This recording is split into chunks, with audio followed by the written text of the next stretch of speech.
নমস্কার দর্শক বন্ধু, ধর্মস্থা চ্যানেলের পক্ষ থেকে আপনাদের সবাইকে স্বাগত। আশা করি আপনারা প্রত্যেকেই ভালো আছেন, সুস্থ আছেন। আমি এখন যে বিষয়টি নিয়ে আলোচনা করব, বিষয়টি অত্যন্ত গুরুত্বপূর্ণ। বিশেষ করে যে সমস্ত নবাগত পুরোহিত বন্ধু আছেন তাদের উদ্দেশ্যে আমার এই ভিডিও। এটা আমি বরাবরই করে থাকি। যারা সবেমাত্র নেমেছেন বা অনেকে এমন ব্যক্তি আছেন, বহু ব্যক্তি আছেন যারা এখনো অনেক কিছু জেনে বুঝে উঠতে পারেনি, তাদের উদ্দেশ্যেই আমার এই ভিডিও। আজকের বিষয়টি হচ্ছে বিপত্তারিণী পূজা বিষয়ে আমি কিছু আলোচনা করতে চাইছি। যে আলোচনার বিষয়টা আপনাদের খুবই কাজে লাগবে।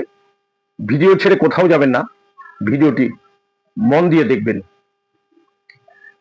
এখন শুধুমাত্র বিপত্তারিণী পূজা কেন করা হয়, এটা কোন দিন করা হয়,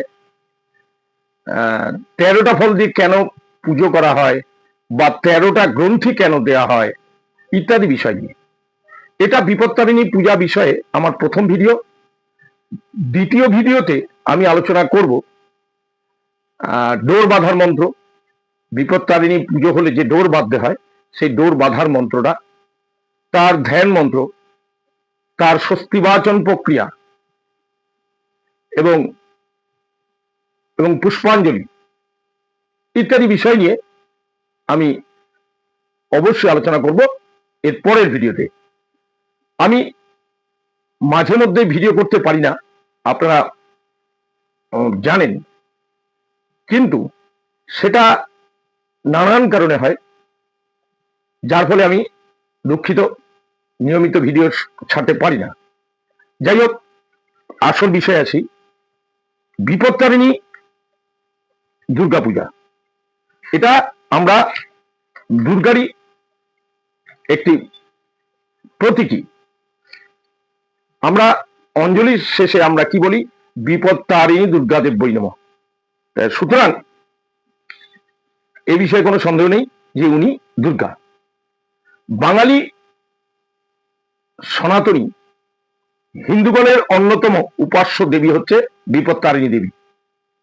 এই বিপত্তারিণী দুর্গাপূজা ও ব্রত সকল সধবা নারীগণ তাদের স্বামী ও সন্তানের দীর্ঘায়ু মঙ্গল কামনা করে এই পুজো করে থাকেন। এই ব্রত পুজো কেবলমাত্র উভয়বঙ্গের দেশে নয়, পার্শ্ববর্তী রাজ্যে যেমন ঝাড়খণ্ড, বিহার, উড়িষ্যাতেও সমানভাবে প্রচলিত। কিন্তু অনেকেই জানেন না যে দেবীকে কেন বিপত্তারিণী বলা হয়।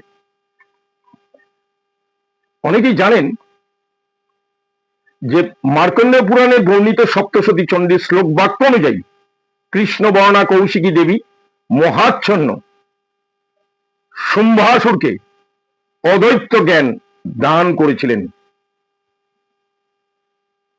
শ্লোকটা হচ্ছে, একই বাহং জগতত্র দ্বিতীয়াকা মমা পড়া পশ্যৈতা দুষ্ট মজ্জেব বিশন্ত মদ বিভূতয়। অর্থাৎ এই জগতে এক আমি আছি। যেটা বললাম শ্লোকটা, তার অর্থটা এই দাঁড়ায়, এই জগতে একমাত্র আমি আছি, আমি ছাড়া আমার সাহায্যকারিনী আর কেই বা আছে? ওরে দুষ্ট, ভালো করে দেখ, ব্রহ্মাণী প্রভৃতি শক্তি আমারই অভিন্না বিভূতি বা শক্তি। এই দেখ, তার আমার সঙ্গে মিশে যাচ্ছে। এরপর তিনি শুম্ভ নিশুম্ভকে পরাজিত করে দেবতাদের বিপদ মুক্ত করেন। আবার পুরাণেও বর্ণিত আছে যে দেবীর এই রূপকেও বিপত্তারিণী রূপ বলা হয়। দেবীর মূল রূপ হচ্ছে কৃষ্ণবর্ণা এবং বাংলায় মল্ল রাজাদের রাজত্বকাল থেকেই ব্রতের প্রচলন শুরু হয়। সুতরাং দেবীর পূজা পদ্ধতিও সম্ভবত মল্ল রাজাদের শাসনকালেই রচিত হয়। আর মল্লরাজ সভার কবি বিদ্যাবতীর বিপত্তারিণী ব্রত কথা সকলেই জানেন। তবে বিগত সময়ে বাংলার নবাবী আমলে বঙ্গদেশের সনাতন ধর্মের কাব্য কাহিনীগুলোতে কিছু বিকৃত তথ্যাদি সংরক্ষণ করা হয়েছিল, যাতে করে তদানীন্তন বিভিন্ন মঙ্গল কাব্যগুলিতে কিছু অহিন্দু মঙ্গলা অশাস্ত্রীয় কল্পকাহিনী বা নোনাজল ঢুকে পড়েছে। মূল সনাতনী স্রোত থেকে বিধর্মী স্রোতে গড়িয়ে যেতে থাকে। বর্তমান দিনে সেই রকম একটি বিস্রোতধারী ব্রতকথা বিপত্তারিণী ব্রতকথা রূপে বহুল প্রচলিত। যাই হোক, এটা হচ্ছে বিপত্তারিণী দেবীর এটা প্রাথমিক কিছু বললাম, যেগুলো অর্থাৎ যে কথাগুলি আমি বলছি বা বলবো সেগুলি কোনো না কোনো পুস্তক থেকে আমার সংগৃহীত, এ বিষয়ে কোনো সন্দেহ নেই।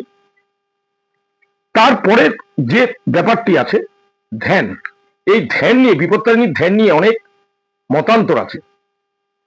সে সম্বন্ধে যদি আপনাদের সামনে কিছুটা আলোচনা করি, আমি আশা করব আপনাদের কিছুটা বোধগম্য হবে। প্রথম হচ্ছে যে কথা বলবো ধ্যান। এক কৃষ্ণের অনেক ধ্যান, এক শিবের অনেক ধ্যান, তেমনটাই অন্যান্য দেবদেবীর ধ্যান বিভিন্ন রকমের রয়েছে। যে ধ্যানটা আমরা অনেকেই করে থাকি বা অনেকেই করেন, ওঙ্কারাভ্রাবাং কটাক্ষই অরিকুল ভয়দাং মৌলিবদ্ধেন্দু রেখাং, এই যে ধ্যানটা, এটা যা চতুর্ভুজা জয় দুর্গা, মূর্তির রং সেখানে অরুণাভ হবে, সেইখানে এই ধ্যানটা প্রযোজ্য। দ্বিতীয় ধ্যান হচ্ছে ওং সিংহস্থা শশী শেখরা মরকত প্রেক্ষা চতুর্ভুজৈ, এই যে ধ্যানটা, এটা আবার মূর্তির রং হবে সবুজ। যে মূর্তির রং নীলাভ সেই মূর্তির ধ্যান আবার আলাদা।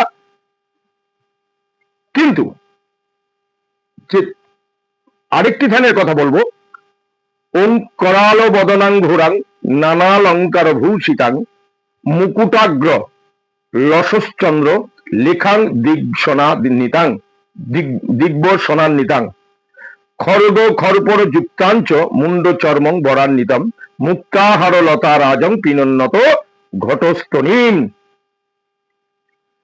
আবার বলবো, ওং করাল বদনাং ঘোরাং নানালঙ্কার ভূষিতাং মুকুটাগ্র লসশ্চন্দ্রং লেখাং দিগ্গ সনান্বিতং খর্গ খর্পর যুক্তাঞ্চ মুন্ড চর্মং বরান্বিতাম মুক্তাহার লতা রাজং পিনন্নত ঘটস্থনী।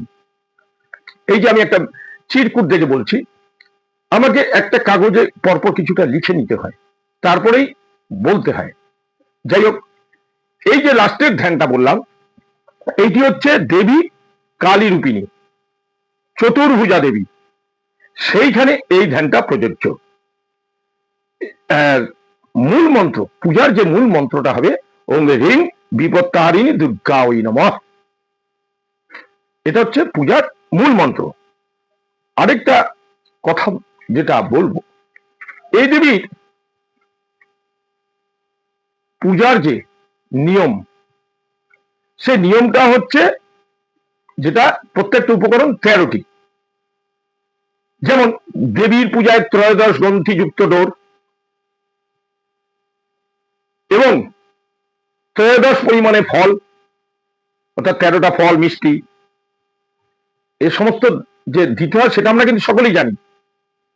কিন্তু 13টি বা কেন?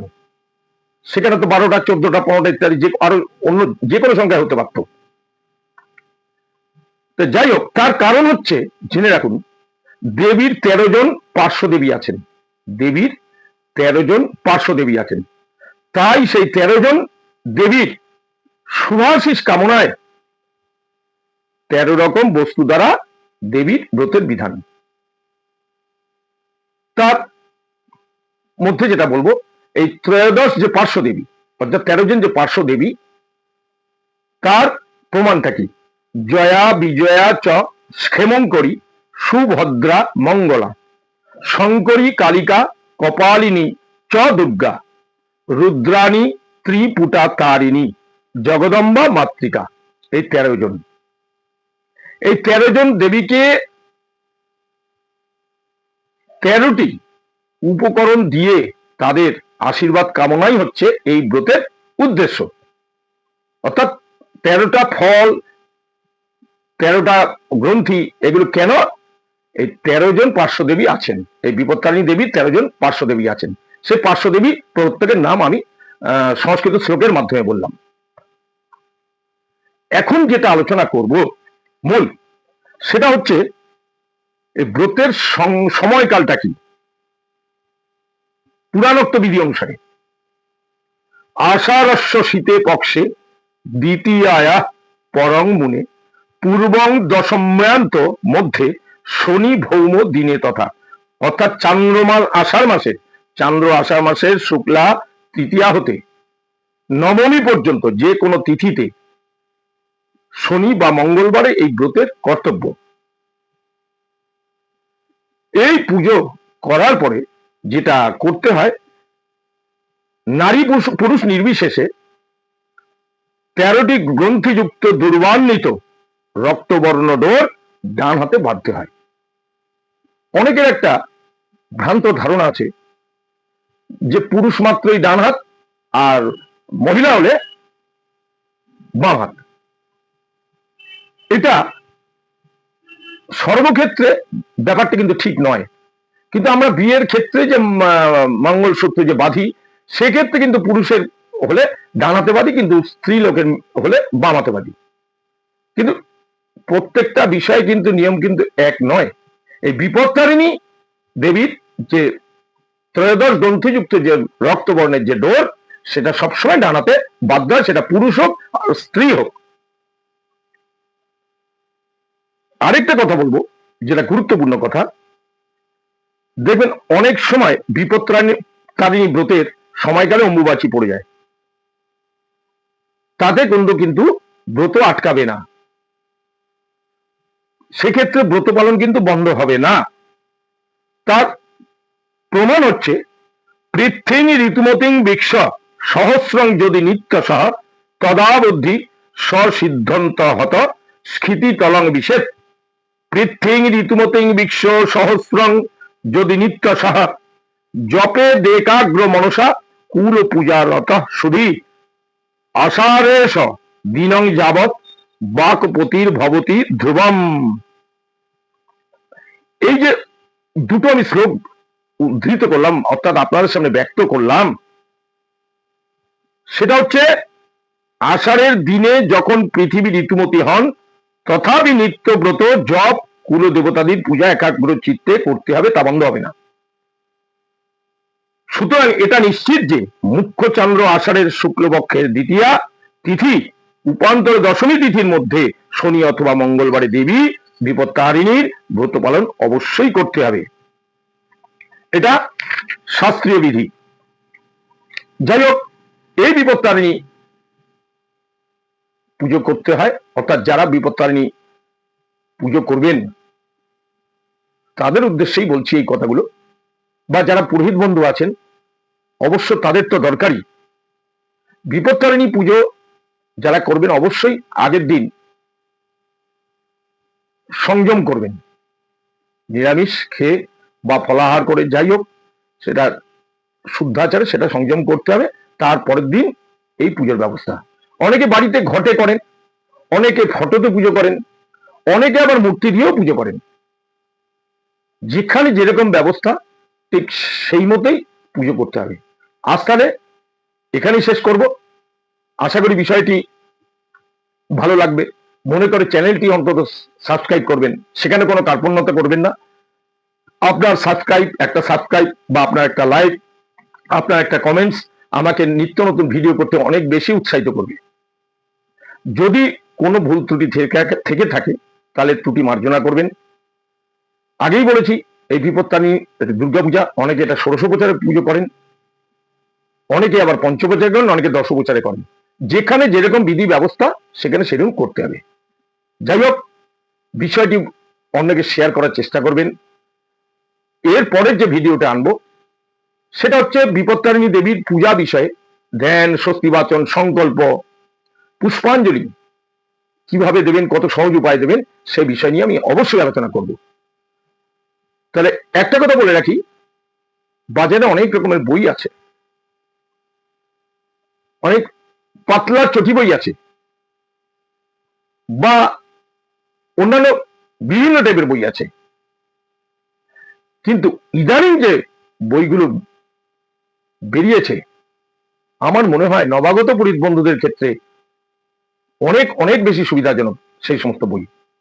যাই হোক, ভালো বই সংগ্রহ করবেন, ভালো বই সংগ্রহ করে একটু পড়াশোনা করে নিয়ে যে কোনো পূজার ক্ষেত্রে এগোবেন, তাতে আপনার ভালো, সমাজের পক্ষে মঙ্গলজনক এবং যজমানের পক্ষে তো ভালোই। আজ তাহলে এখানে শেষ করছি। নমস্কার।